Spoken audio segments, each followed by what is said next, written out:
Apa? Kaget Abraham, tidak ada hujan, tidak ada angin, tiba-tiba dikabari kalau menantunya melahirkan. Gia yang juga tengah hamil ikutan kaget karena teriakan Abraham. Kenapa mas? Hasya melahirkan sayang. Gia melotot, melepaskan cangkir tehnya dan mendekat ke Abraham yang sedang bertelepon entah dengan siapa. Siapa? Tanyanya, dengan suara yang hampir berbisik.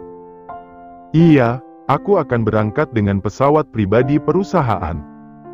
Telepon dimatikan, Gia sudah mati penasaran. Bagaimana ceritanya Hasya melahirkan tanpa ada yang memberitahu mereka? Kita berangkat malam ini ya, tapi sebelum itu kita periksa kandungan kamu dulu. Apakah bisa dibawa perjalanan jauh atau tidak? Hasya kapan melahirkan mas? Abraham mencoba tenang, meski hatinya geram bukan main karena baru diberitahu sekarang. Kemarin malam, anaknya perempuan. Astaga! Ucap Gia, jatuh terduduk. Kemarin malam, dan kita baru dapat kabar sekarang? Katanya tidak percaya. Abraham mengelus perut Gia dengan lembut, mau bagaimana lagi? Dedi yang menelpon, dia juga baru tahu tadi pagi.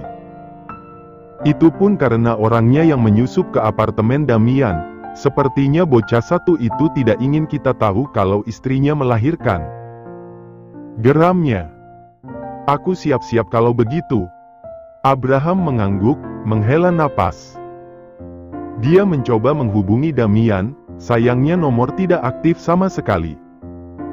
Bocah satu ini, tidak pernah tidak membuatnya emosi sampai rambutnya hampir keriting.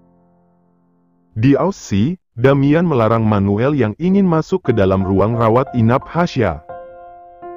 Dia berdiri seperti patung di depan pintu kamar istrinya, menatap Manuel tajam. Menyingkir, kata Manuel. Grandpa pulang saja, di sini tidak berguna dan hanya menjadi bahan untuk kesusahan Damian. Manuel melotot, semakin hari semakin berani saja. Tidak ada kata takutnya anak satu ini. Ku bilang menyingkir Damian. Damian melirik asisten Manuel serta bodyguard yang Manuel bawa. Kakek tua ini, kalau tidak menyusahkan sangat tidak senang sepertinya. Jangan membuat kekacauan apalagi sampai membuat anakku bangun. Hasya juga tidak boleh stres karena kehadiran Grandpa di sini.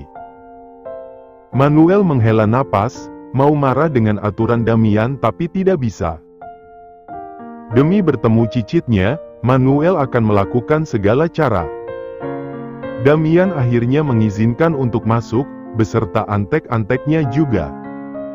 Grandpa, sapa Hasya, sama sekali tidak tahu keributan yang terjadi di depan pintu kamarnya yang tertutup rapat. Bagaimana keadaanmu sayang? Apakah sudah lebih baik? Bodoh, baru sehari mana mungkin bisa lebih baik?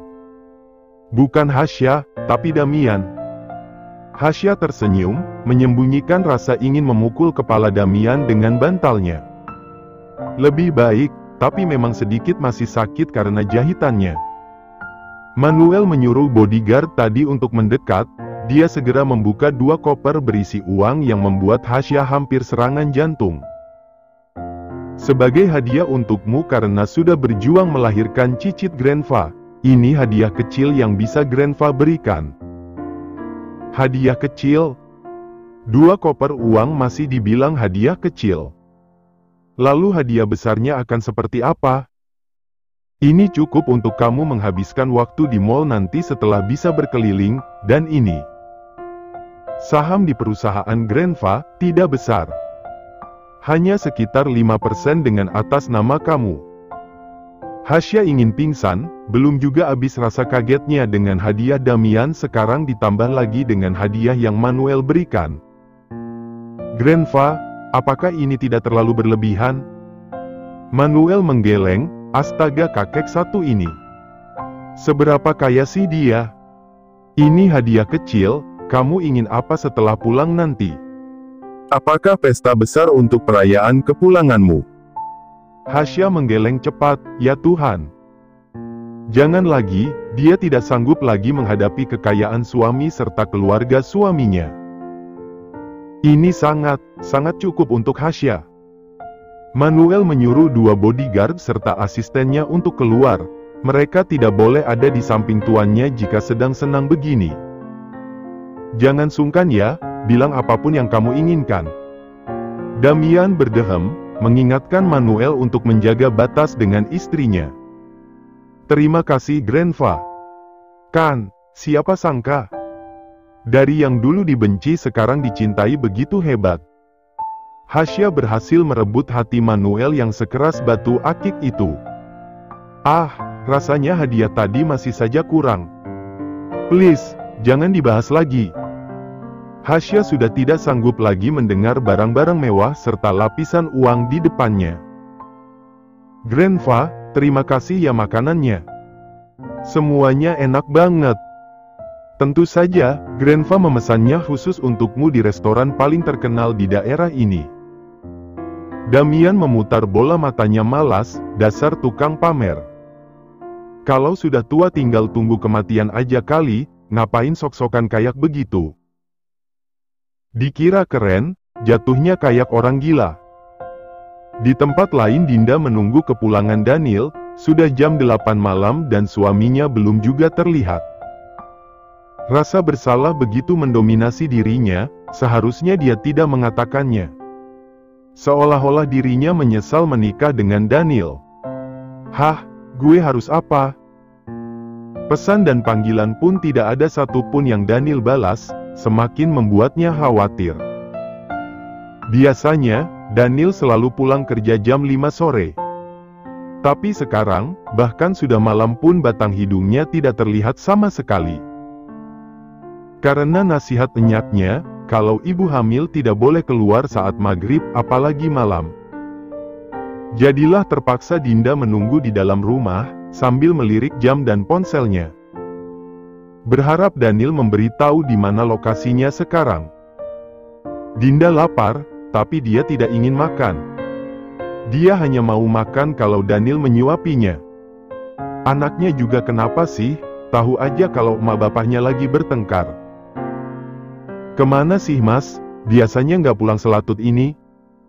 Di tengah rasa khawatirnya, suara mesin mobil di depan pintu masuk mencuri perhatian Dinda. Dia segera bangkit dan mengintip dari jendela, benar. Suaminya pulang.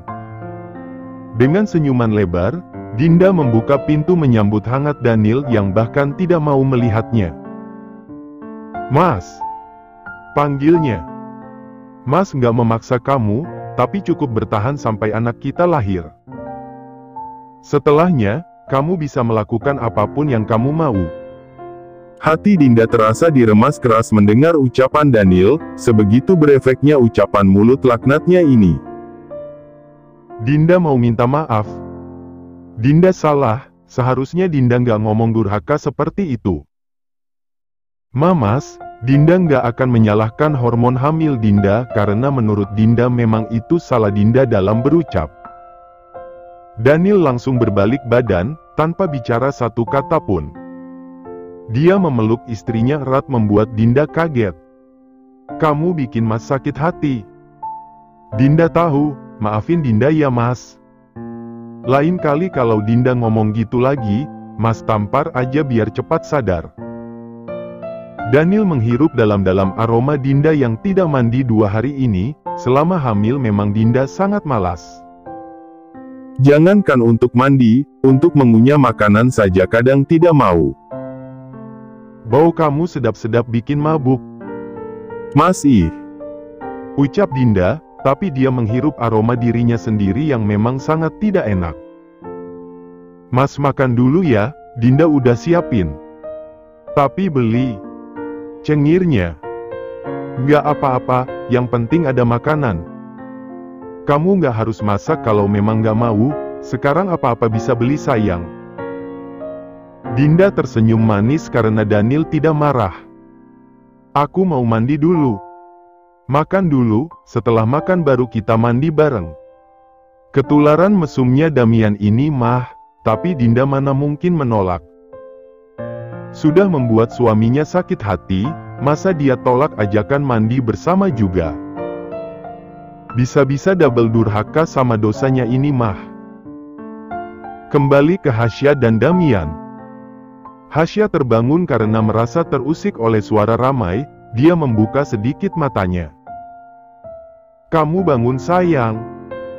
Dia dengan perhatian mengelus lembut keningnya. Hasya tersenyum. Mama kapan datang?" Tanyanya, masih sedikit lemah. 1 jam yang lalu, Mama langsung ke sini. Tadi sempat lihat cucu Mama, cantiknya ya. Hasya tersenyum, tapi suara ribut tadi masih terdengar membuatnya mau tidak mau harus bangun. "Jangan bangun sembarangan, jahitan melahirkan kamu bisa kebuka lagi." Dengan hati-hati, Hasya akhirnya bangun. Menoleh ke asal suara, di mana ada Damian, Abraham dan Manuel yang sedang beradu mulut. "Mereka kenapa, Ma?" "Biasa, ada saja yang mau diributkan." Hasya menghela napas, 3 pria tersebut rasanya kalau tidak ribut hatinya tidak tenang. "Mereka mempermasalahkan nama, karena papa sama grandpa kamu sudah memiliki nama untuk anak kamu." Tapi Damian menolak, katanya dia tidak mau anaknya diberi nama oleh orang lain selain dia dan kamu. "Itu membuat papa sama grandpa kesal?" tanya Hasya, dijawab anggukan mantap oleh Gia. "Sudah, kamu jangan hiraukan. Mereka memang biasanya seperti itu kan?" "Iya sih, seharusnya Hasya tidak perlu sekaget ini." Hasya meringis, suara kesakitannya berhasil menghentikan keributan di antara ketiga pria tadi. "Kenapa Hasya?" kaget Gia. Gia menoleh ke arah dada Hasya, cukup mengerti situasi. Dengan segera menutupi tubuh putrinya. "Hasya kenapa sayang?" tanya Abraham. "Kita keluar dulu, biarkan Hasya sama Damian di sini." Mereka bingung, kenapa disuruh keluar. Mereka masih ingin melanjutkan keributan yang tadi. "Kenapa?" tanya Abraham. "Tinggal keluar doang, cepetan," ucap Damian tidak sabaran. Manuel mengumpat dalam hati, kalau dimulutkan bahaya. Cicitnya bisa dengar. Dia membawa kedua pria ini untuk keluar dan membiarkan Damian sendirian di sini menemani Hasya. "Sayang, kenapa? Ada yang sakit?" "Dada aku, ambilin anak kita." Damian bingung, dadanya yang sakit tapi kenapa putri mereka yang harus? "Kamu jangan banyak tanya, air ASIku melimpah makanya dadanya sakit." Damian melotot begitu melihat jelas bahwa baju bagian dada istrinya sudah basah. Astaga! Sebanyak itu ya? Kenapa melamun, ambilin anak kita? Kesal Hasya, bukannya dibantu malah ngangong. Cengirnya. Damian sebenarnya tidak berani menggendong putrinya, masih sekecil ini. Dia takut salah pegang dan berakhir fatal nanti. "Damian, kamu mau aku panggil Mama Gia aja?"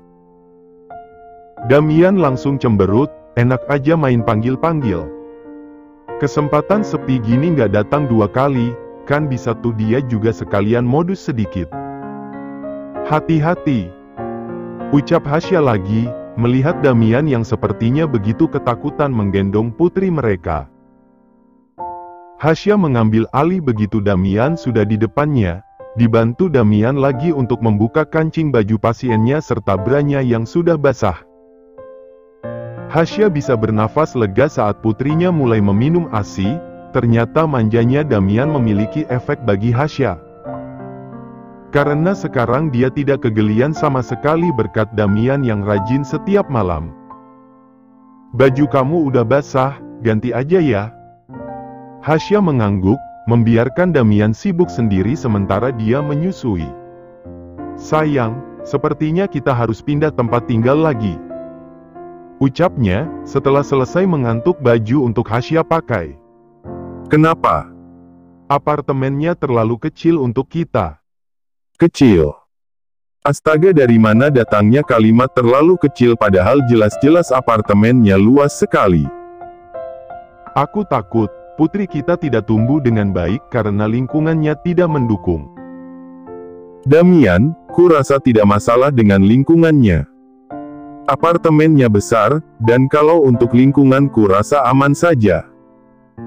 Kita jangan pindah lagi ya, aku lelah harus kesana kemari seperti orang yang sedang mengontrak. Damian menghela napas, Hasya tidak mau pindah karena alasan lelah. Baiklah, aku akan mengikuti katamu saja. Hasya tersenyum manis, penurut sekali suaminya ini. Pasti kalau masih tinggal di negara mereka, Hasya dikep sebagai istri durhaka karena suaminya yang melayaninya bukan sebaliknya. Pagi datang di sebuah apartemen mewah, Hasya tersenyum lebar begitu membuka mata. Hal pertama yang menjadi pemandangan indahnya adalah sang suami dan putri mereka. Sudah 2 bulan sejak melahirkan, hidup mereka terasa aman apalagi cinta dan perhatian Damian yang melengkapi. Sayang, bisiknya pada Damian yang terlelap. Karena kemarin malam, putri mereka menangis karena haus. Jadilah Damian yang bergadang untuk memberikan susu. Hasya juga sih, tapi Hasya bisa tidur sambil duduk dan membiarkan Damian yang mengurus sisanya. Sayang, bisik Hasya lagi, karena tidak ada pergerakan sama sekali dari suaminya. Cium dulu. Hasya kembali tersenyum, ih gemes deh. Bapak satu anak ini bikin dia dak-dik-dukser. Sayang, cium dulu. Ucap Damian manja. Hasya mencium pipinya, tapi Damian tidak puas kalau hanya bagian pipi saja. Cepetan, aku harus mandi. Damian mengerucutkan bibirnya, setelah punya anak mereka berdua jarang memiliki waktu untuk bermesraan. Aku siapkan air untukmu mandi. Damian menjadi sosok suami yang siap sedia, Hasya ingin mandi hanya tinggal mandi karena Damian yang menyiapkan semuanya. Untuk memandikan anak pun, Damian mengambil kursus 2 minggu lamanya agar bisa. Sehingga sekarang, tugas memandikan anak dihandle Damian. Hasya hanya perlu bersantai menikmati makanannya, karena semuanya hampir Damian yang mengerjakan. Sekarang pun, mereka memiliki maid yang menetap di apartemen. Untuk memasak dan membersihkan rumah. Meski awalnya bertentangan, karena Manuel sangat ingin kalau mereka tinggal di kediamannya. Tapi Damian menolak, dia ingin menikmati masa-masa seperti ini. Masa kesibukan untuk membesarkan buah hati mereka. Biarkan aku saja yang memakaikan bajunya, kamu pergilah mandi. Damian mencium bibir Hasya, bergegas masuk ke kamar mandi karena hari ini dia memiliki jadwal kuliah. Kalau untuk istrinya, Hasya mengambil cuti 1 semester. Halo, apa kabar kesayangan mama? Bayi menggemaskan itu tertawa, Hasya masih saja tidak percaya kalau bayi semenggemaskan dan secantik ini lahir dari rahimnya. Kesibukan pagi mereka memang seperti ini, inilah yang Damian maksud momen yang tidak akan terulang 2 kali. Pesta untuk menentukan nama putri kita 1 minggu lagi kan? Tanya Hasya. Damian menggeleng, Grenva keras kepala, aku benci dia sayang. Hasya hanya bisa tersenyum, memangnya apa kata Grenva? Damian mendengus lirih, kalau diingat rasa ingin memukul wajah kakek tua itu kembali muncul ke permukaan. 3 hari lagi, dia bilang tidak sabar menunggu nama cicitnya. Aku yang sebagai ayahnya saja masih menikmati memanggilnya dengan my baby. Hasya tertawa, tawanya menular pada putri mereka. Damian jadi gemas kan, bisakah putrinya hanya sebesar ini? Dia tidak sanggup membayangkan kalau nanti putrinya tumbuh dewasa dan menikah. Kita turuti saja, aku tahu kamu pasti kesal. Tapi, mau membantah pun Grenva punya banyak cara agar kita mempercepat pestanya. Tapi kamu tidak apa-apa kan? Aku takut jahitanmu lepas. Hasya tersenyum manis. Tidak kok, kan ada kamu nanti. Damian tersenyum, dipercaya seperti ini membuatnya semakin bersemangat untuk merubah diri menjadi suami dan ayah yang baik. Jangan sampai stres, kamu bebas mau pukul atau mau tendang aku kalau lagi ada masalah. Hahaha. Tawa Hasya menggema di kamar mereka, bahagianya keluarga kecil yang dia impikan sejak dulu.